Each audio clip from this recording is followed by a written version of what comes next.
di Surakarta. Assalamualaikum warahmatullahi wabarakatuh. How are you today? Is it fine? Fantastic? Amazing? Yeah, I hope all of you are in good condition ya. It's so great to see you again. Sudah sholat subuh anak-anak? Sudah? Alhamdulillah. Sudah mandi? Sudah sarapan? Sudah semua? Keren. So, it's time to study religion.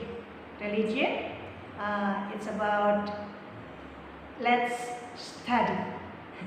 Atau ayo belajar. Before we start our lesson today, let's pray together. Praying manner. Raise your hand, bow your head, and pray. A'udzu billahi minasyaitonir rajim. Bismillahirrahmanirrahim. Raditu billahi rabba wa bil islami dinan wa bi Muhammadin nabiyya wa rasulah. Rabbi zidni ilma warzuqni fahma. Amin. Alhamdulillah. Hai, semangat ya nak ya. Nah, jumpa lagi dengan Miss Yanti. Kali ini kita belajar tentang religion, pendidikan agama Islam dan budi pekerti.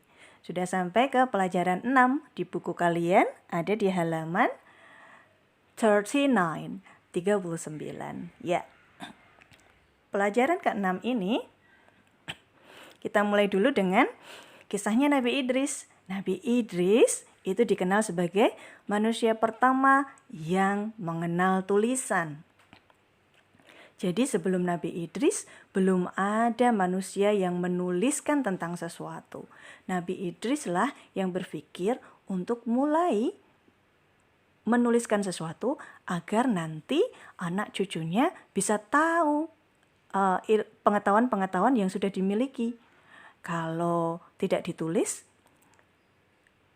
nanti anak cucunya tidak akan tahu apa yang sudah ditemukan Nabi Idris, ya kan? Karena Nabi Idrisnya meninggal, wafat. Iya. Lalu yang kedua, Nabi Idris juga dikenal sebagai manusia pertama yang mengenal pakaian yang dijahit. Jadi seperti kita tahu, di zamannya Nabi Adam dan Hawa, waktu digoda oleh iblis, mereka lalu tahu aurat ya. Lalu mereka menutup aurat mereka dengan daun-daunan yang ada. Yang besar tentu saja ya. Nah, lalu ada yang mengenal kulit hewan juga untuk pakaian. Nah, baru di zaman Nabi Idris dan Nabi Idris yang berpikir untuk pakaiannya dijahit. Jadi, pakaiannya tidak mudah untuk terbuka dan kelihatan auratnya.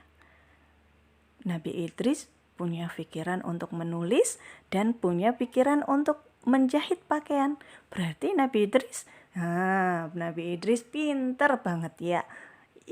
Karena Nabi Idris terkenal suka belajar sedari kecil. Jadi pengetahuannya banyak. Dia memikirkan, oh kalau aku pakai baju begini nanti jadinya begini. Kalau aku, akhirnya terpikirlah untuk menjahit pakaiannya. Dan terpikirlah untuk menulis semua pengetahuan yang dimilikinya. Gitu sayang. Selanjutnya, kalau kita belajar, kita akan banyak mendapatkan keuntungan ya. Lihat dulu gambarnya sayang. Di situ ada gambar pisau diasah ya. Menurut kalian, pisau diasah biar jadi apa ya? Iya, kadang pisau yang sering digunakan lama-lama tidak tajam, tapi kalau diasah kembali, pisaunya diasah kembali, pisaunya bisa jadi tajam. Lama-lama semakin tajam, dan semakin tajam. Begitu juga dengan belajar. Belajar seperti mengasah pikiran kita.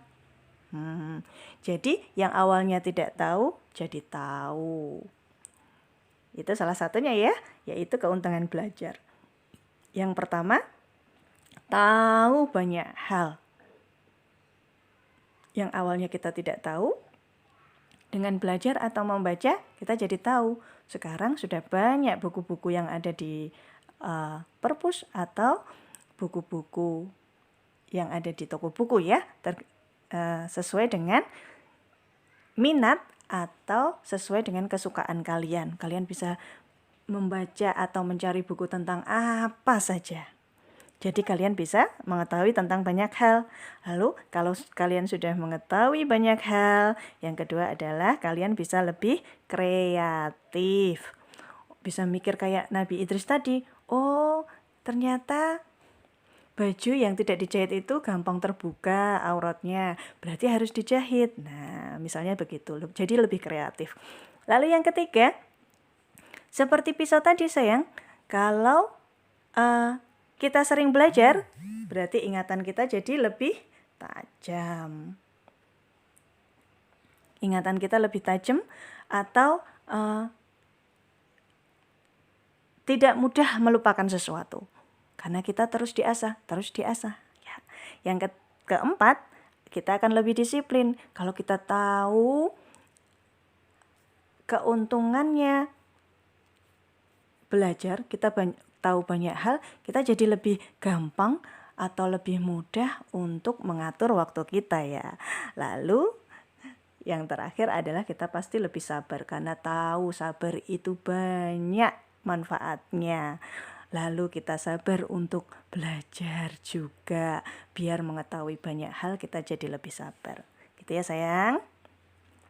Selanjutnya, kalau kita belajar, jangan lupa loh ya, sebelum dan sesudah belajar harus berdoa agar belajar kita tidak diikuti oleh setan dan iblis sehingga mengganggu kita. Jadi sebelum belajar kita harus berdoa. Gimana doa belajar? Ya, doa sebelum belajar. Rabbi zidni ilma warzuqni fahma. Yang artinya, ya Allah, tambahkanlah ilmu kepadaku dan limpahkanlah kefahaman kepadaku. Sedangkan doa sesudah belajar, alhamdulillahirabbil alamin. Artinya, segala puji bagi Allah, Rabb semesta alam. Nah, coba ya Nak ya, biar kita lebih mengerti satu-satu, kita pelajari doa-doa tadi. Oke, kita putus ya. Yang pertama adalah doa sebelum belajar. Rabbi zidni ilma. Artinya, ya Allah, tambahkanlah ilmu kepadaku. Lalu, warzuqni fahma. Dan limpahkanlah kefahaman kepadaku. Alhamdulillah artinya segala puji bagi Allah. Nah, ayo belajar membaca dan menulis ya. Dengan belajar dan menulis, kita jadi tahu banyak hal ya tadi ya sayang ya. Karena Allah telah menjadikan manusia sebagai khalifah di bumi dengan dilengkapi dengan mata, tangan, dan juga akal pikiran. Karena itu, kita juga harus menggunakannya dengan belajar membaca dan menulis. Ya, khalifah itu apa sih, Miss? Oh, khalifah itu adalah pemimpin di bumi. Jadi kalau kita belajar, kita akan menjadi pemimpin atau khalifah yang baik sehingga kita akan dapat menjaga bumi dengan baik juga. Nah, setelah kita belajar, yuk nyanyi dulu ya. Nyanyi dulu kenapa sih kita harus belajar. Nah, kalau di buku kalian ada di halaman 43 sayang. 43 ya. Nadanya adalah nada bila kau suka hati. Bila kau suka hati tepuk tangan gitu ya. Nah tapi diganti. Seperti yang ada di bacaan itu ya sayang ya. Yuk coba. Bisa ya. 1, 2, 3. Bila kau ingin cerdas ayo belajar. Bila kau ingin pintar, ayo belajar. Bila kau ingin cerdas, bila kau ingin pintar, ayo giat belajar dan berdoa. Ulangi sekali lagi. Bila kau ingin cerdas, ayo belajar. Bila kau ingin pintar, ayo belajar. Bila kau ingin cerdas, bila kau ingin pintar, ayo giat belajar dan berdoa. Alhamdulillah. Ternyata di dalam Islam kita percaya bahwa Nabi Idris adalah orang pertama yang dapat membaca dan menulis ya sayangnya. Dan kita tadi setelah belajar juga sudah tahu ternyata belajar itu sangat penting. Banyak sekali manfaatnya. Jadi ayo semangat untuk belajar. Membaca agar kita tahu banyak hal yang kadang-kadang kita nggak bisa datang sendiri, tapi dengan membaca kita bisa tahu luar negeri, Amerika, Inggris dan lain sebagainya. Kita bisa tahu hal-hal yang lainnya, dan dengan menulis kita bisa diingat oleh banyak orang. Jadi semangat ya nak ya, walaupun kadang ngerasa susah atau gimana, tetap semangat untuk belajar. Nah, hari ini Yanti akan memberikan tugas lewat Google Form ya, G-Form. Jadi kerjakan dengan baik dan tinggal klik aja kok. Ya sayang ya. Jangan lupa. Yanti tunggu ya. Assalamualaikum warahmatullahi wabarakatuh.